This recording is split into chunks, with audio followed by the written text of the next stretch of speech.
Good evening, everyone, and welcome to this edition of newscasts in the English language on Canal International. I'm called Maureen. This is exactly 6:15 at Top Stories.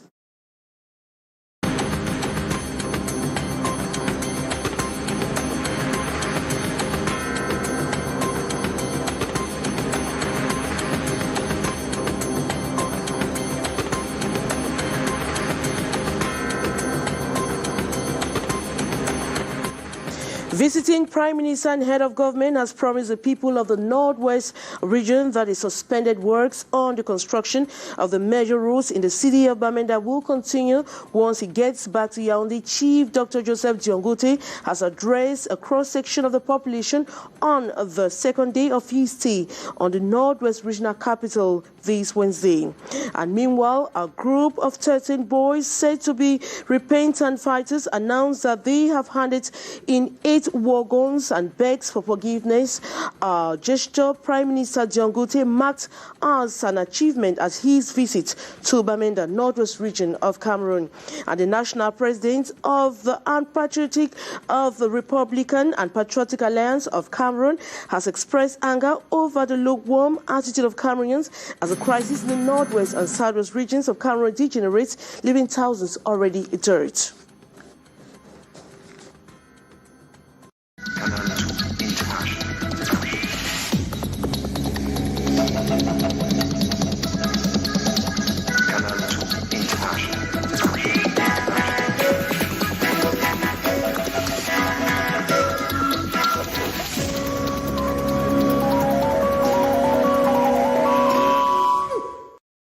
The visiting Prime Minister and Head of Government has promised the people of the Northwest region that the suspended works on the construction of the major roads in the city of Bamenda will continue once he gets back to Yaoundé. Chief Dr. Joseph Diangote has addressed a cross-section of the population of the second day of his stay in the Northwest regional capital Bamenda this Wednesday at the Grandstand downtown Commercial Avenue. The head of government gave opportunities to some elites to explain in grassroots language government's answers to aggrieved ex-Anglophones even before the now 2-year-old major national dialogue. The Love also clarified that English-speaking Cameroon never had independence before 1961 and challenged anyone who can show proof that President Paul Biya declared war on Anglophone Cameroon.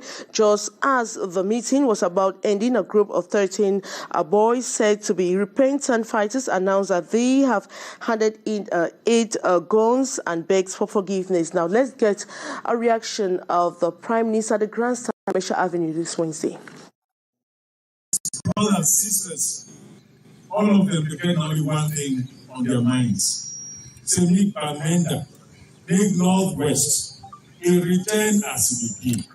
Make we see say all these problems where they will be one by one, government will resolve them. And if any other problems still there, they will resolve them in the context of peace. If peace not there, we will not resolve any problem. Not be so. I thank you plenty. And I go and hear this dance so that don't knock and sing and fine. And just to note that speakers accuse the presidents abroad of compromising the future of youths at home to the advantage of their own children at the diaspora. Let's now listen to Felix Ambayu, Secretary General of the Major National Dialogue, and also other reactions at the Grandstand Commercial Avenue this Wednesday. So that when they come, the youth won't begin a house boy. Time I came, I am coming as a messenger from President Paul Biya.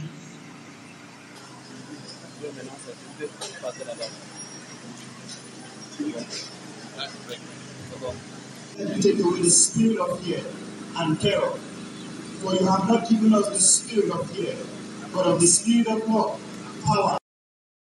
Now, just to know that 13 young men who presented themselves as separatist fighters at the Grandstand Commercial Avenue dropped their arms today, disclosing to the Prime Minister that their reasons for turning back on violence. General Scatter was his name. He identified himself, said he and other boys handed over some arms or some den guns to the military today, this Wednesday. And we talk something else. The national president of the Republican and Patriotic Alliance for Cameroon has expressed anger over the lukewarm attitude of some Cameroonians as the crisis in the northwest and southwest regions of Cameroon degenerates, leaving thousands already dead. Celestin Jammeh was speaking at a press conference today in Douala. He also kicked against the special status of the northwest and southwest regions of Cameroon. Disgusted by the ravaging crisis in the northwest and southwest regions of Cameroon that continue to claim lives of innocent civilians and the military, the president of the Republican and Patriotic Alliance of Cameroon, Celestin Jammeh, castigates separatist activities, maintaining Cameroon will never bow to secession. While revisiting the history of 1961, the politician frowns at Cameroonians who have remained passive and lukewarm to the crisis in the northwest and southwest region of Cameroon. Celestin Jammeh was speaking at a press conference in Douala. When somebody is speaking about the state form, the federalism, it's natural in the Republic to discuss about it. But those who want to separate our nation will face our determination. The secession is not an option. The politician equally kicks against the special status to the northwest and southwest regions of Cameroon. We cannot make a distribution to when somebody joins us and express his worries. One time, you have to give it a special status. No. Celestin Jammeh maintains constant dialogue is a way out and employs government to revisit its strategy, while Cameroonians be on the alert by actively participating in issues affecting their country, Cameroon. The solution right now is to maintain the military position. Biodiversity experts and environment stakeholders are identifying sectors that are environment unfriendly so that they could engage their activities or sustainable methods to reduce their impacts on the environment. Gladys Ambodiban sat through that conference, her story. To reduce pressures on biodiversity in Cameroon, task force members of BIODEV 2030, including the Ministry of Environment, Nature Protection and Sustainable Development, private sector and civil society organizations and other environmental stakeholders, are meeting in Douala, Cameroon, to evaluate the results of the study recommended during their first meeting that held August 11, 2021, aimed at identifying sectors with huge negative impacts on nature. Participants will decide whether these are the priorities or not. And then from there we will take forward, and there will be an action plan to work with those sectors to see how the loss of biodiversity can be stopped and even reversed over time. The COPIL, which is task force, was established. So now the role of the COPIL and task force is to give the technical orientation and also to make decisions, to suggest decisions to the government of Cameroon on the priority action to be taken.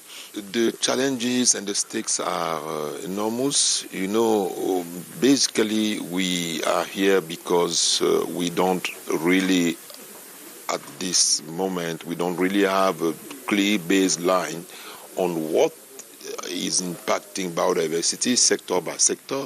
75% of the Earth's ice-free land surface has already been significantly altered, oceans polluted, and more than 85% of wetlands area has been lost. This loss has serious consequences on human health and well-being. In an effort to promote artisanal fishing to increase fish production in Cameroon, the government of Cameroon has received a consignment of fishing equipment to boost the sector. The equipment were handed over this October 6, 2021. Gladys Ambodibank tells us more. To curb fish imports, which greatly affects Cameroon's annual trade balance, inland fishing and aquaculture are being promoted to increase local production that could meet the over 500,000 tons demand.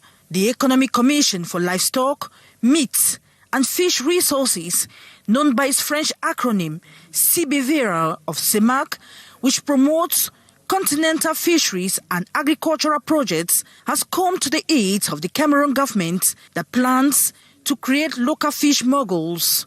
It has handed over these fishing equipment, plastic fish ponds and accessories to the Ministry of Livestock, Fisheries and Animal Husbandry that will in turn equip fish farmers. Here by the minister to come and receive the material for the benefit of artisanal fishermen and aquaculture producers. It aims at empowering the producers to make them more productive and to, in such a way that their production can get inside, can be consumed by Cameroonian and contribute in the global policy of import substitution of the state. Apart from meeting local demand, increase in fish production will certainly improve the lives of several Cameroonians, especially women who depend on fish trade for livelihood.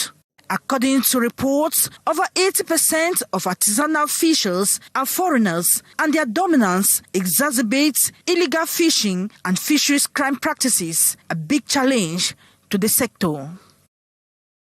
Some social media platform users across the globe were in total panic and frustration October 4 when the platforms experienced outage. These badly affected businesses that coordinate the activities through some of these platforms such as WhatsApp and Facebook. Gladys Ambodibank once more.